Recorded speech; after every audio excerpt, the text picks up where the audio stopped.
Brasil, año 1982. Un país lleno de contrastes, donde la esperanza y la miseria conviven en la misma calle, donde la risa de los niños todavía resuena entre edificios grises, pero también entre ruinas que nadie mira. En una ciudad marcada por la desigualdad y la indiferencia, los más pequeños desaparecen, uno a uno, sin dejar rastro, sin testigos, sin respuesta, y durante semanas, el miedo se convierte en rutina, la búsqueda en resignación y la infancia en una lista de ausencias. Hoy cruzamos un umbral distinto, uno sin casas encantadas ni fantasmas del pasado, uno donde el verdadero horror no viene del más allá, sino de la sociedad misma. Esta es la historia del enigma de los niños de Brasil, el caso que paralizó la ciudad de Altamira, y que aún hoy, más de 40 años después, sigue abierto, sangrando, gritando en silencio.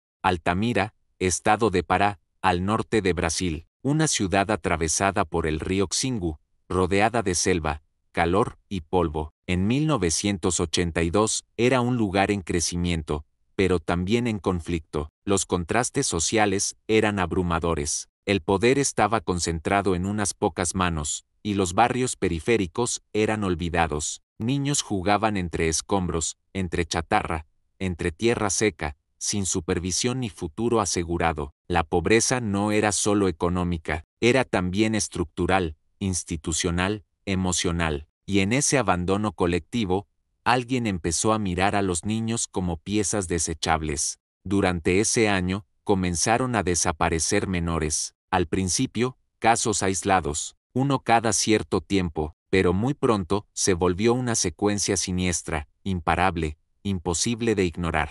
Todo comenzó con la desaparición de un niño de apenas 8 años. Jugaba en la calle, cerca de su casa, cuando no volvió para cenar. La familia denunció el hecho, pero la policía tardó días en responder.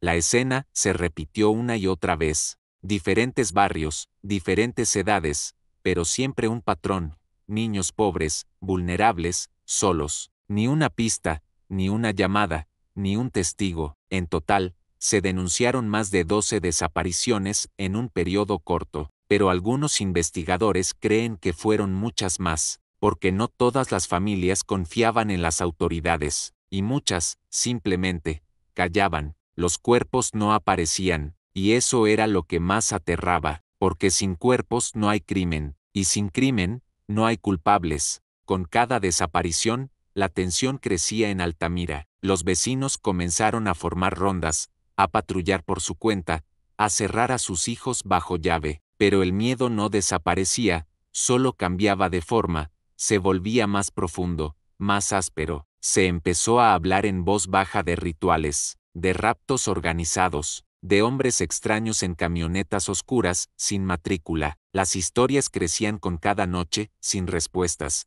alimentadas por el dolor y la impotencia. La prensa local apenas cubría los casos, y cuando lo hacía, eran notas breves, mal redactadas, escondidas en la sección policial. La sensación era clara: nadie quería remover demasiado el lodo de Altamira. Algunos policías afirmaban que se trataba solo de niños fugados, otros sugerían ajuste de cuentas o peleas entre familias marginales, pero la realidad se imponía como un muro.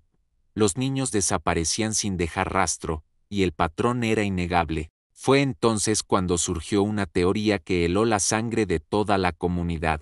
Un investigador local, de forma extraoficial, comenzó a cruzar datos, fechas, edades, ubicaciones, características físicas, y encontró similitudes inquietantes. Casi todos los niños eran varones, de entre 6 y 11 años, delgados, de cabello oscuro. Desaparecían en zonas de difícil vigilancia, en horarios similares, y con la misma ausencia de testigos. Parecía una selección, una lista, una cacería cuidadosamente planeada. Y entonces apareció una pista que cambió el tono de la investigación. Uno de los niños fue encontrado, semanas después, en un matagal a las afueras de la ciudad.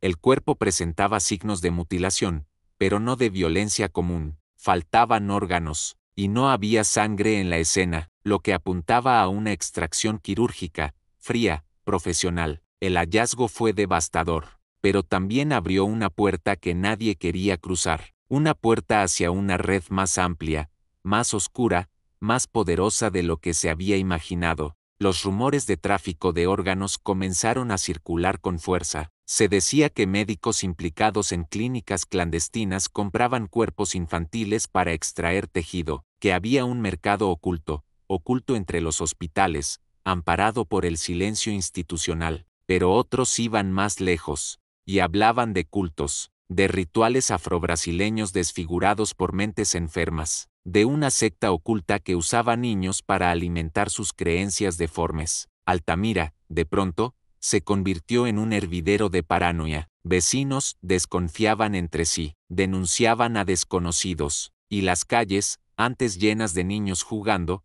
quedaron vacías al atardecer.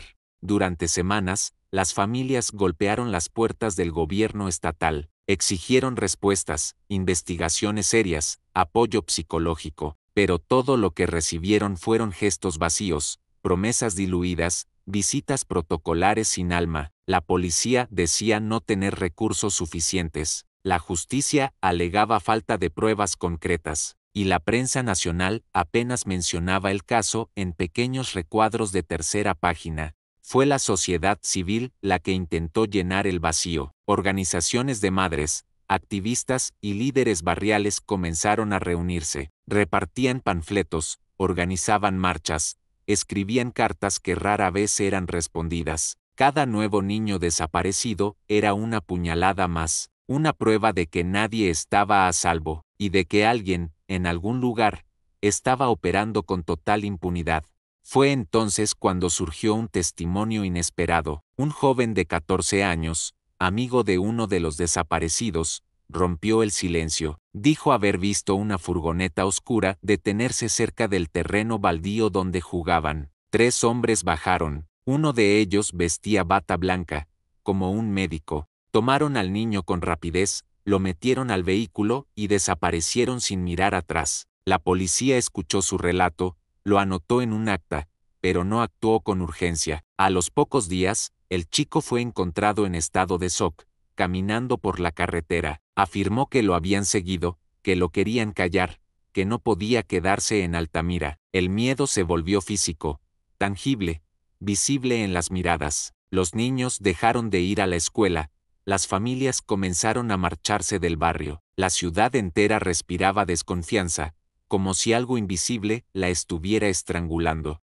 Mientras tanto, algunos criminólogos intentaban armar un perfil del posible responsable. No se trataba de un asesino al azar ni de un loco solitario. El patrón era demasiado preciso, los movimientos demasiado limpios. Se hablaba de un grupo, un equipo organizado, con acceso a vehículos, conocimientos médicos y redes de protección. Posiblemente alguien relacionado con instituciones, con capacidad de borrar huellas y crear coartadas. El modus operandi indicaba planificación. Elegían zonas específicas, horarios sin vigilancia, víctimas sin poder de defensa. Actuaban rápido, dejaban el mínimo rastro, y se movían como si conocieran cada calle. La idea de un culto, o incluso de una red de tráfico internacional, ya no parecía ficción. No cuando la policía no daba respuestas y los testigos empezaban a desaparecer.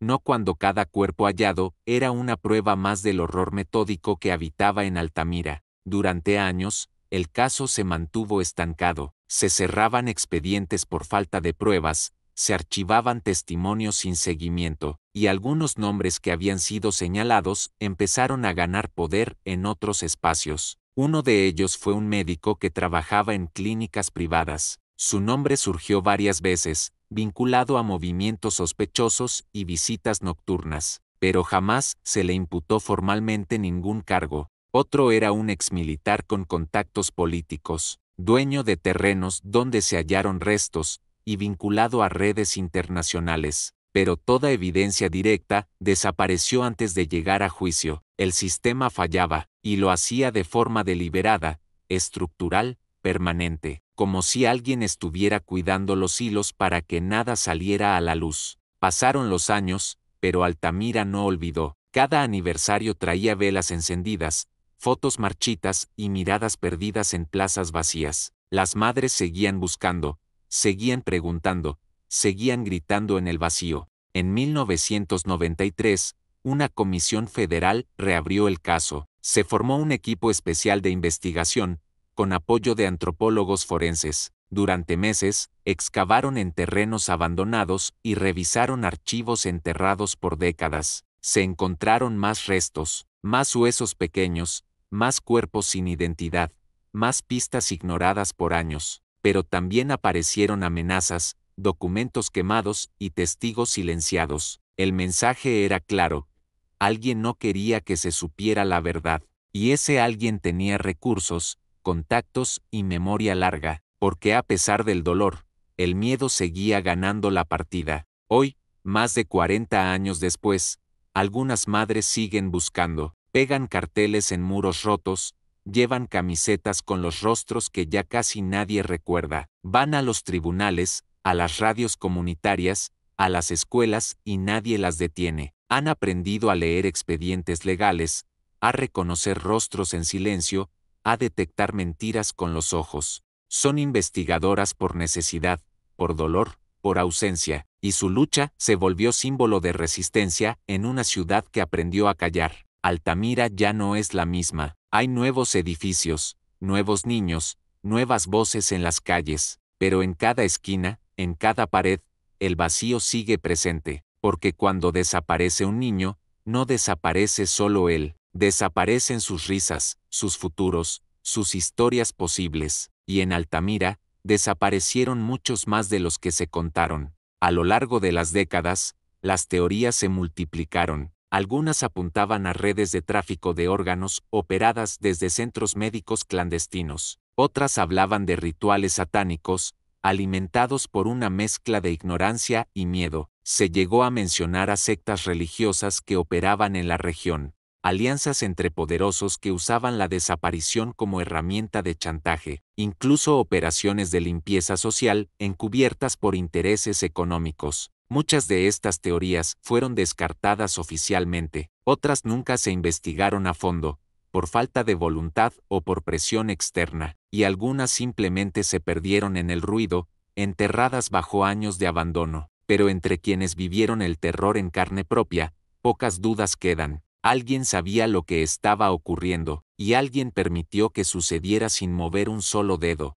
Aunque la justicia no haya llegado, el caso sigue abierto en la memoria colectiva. Cada tanto, un documental lo revive, una investigación independiente destapa nuevos detalles, pero las instituciones parecen haberlo enterrado bajo el polvo de la burocracia. Hay expedientes con hojas arrancadas, nombres tachados, fechas borradas, archivos sellados con excusas administrativas, y pruebas que desaparecieron sin explicación, como si el caso mismo hubiera sido diseccionado, mutilado, silenciado como los propios niños. Pero en la mirada de una madre, en la voz quebrada de un testigo, todo sigue vivo. El dolor no ha prescrito, el miedo no se ha ido, la herida no ha cerrado, y hasta que la verdad salga a la luz, el crimen continúa. El caso de los niños de Brasil no es solo una historia del pasado, es una advertencia sobre lo que ocurre cuando el poder y el silencio se dan la mano, cuando el miedo se normaliza y la infancia se convierte en mercancía. No todos los monstruos viven bajo la cama, algunos visten de blanco,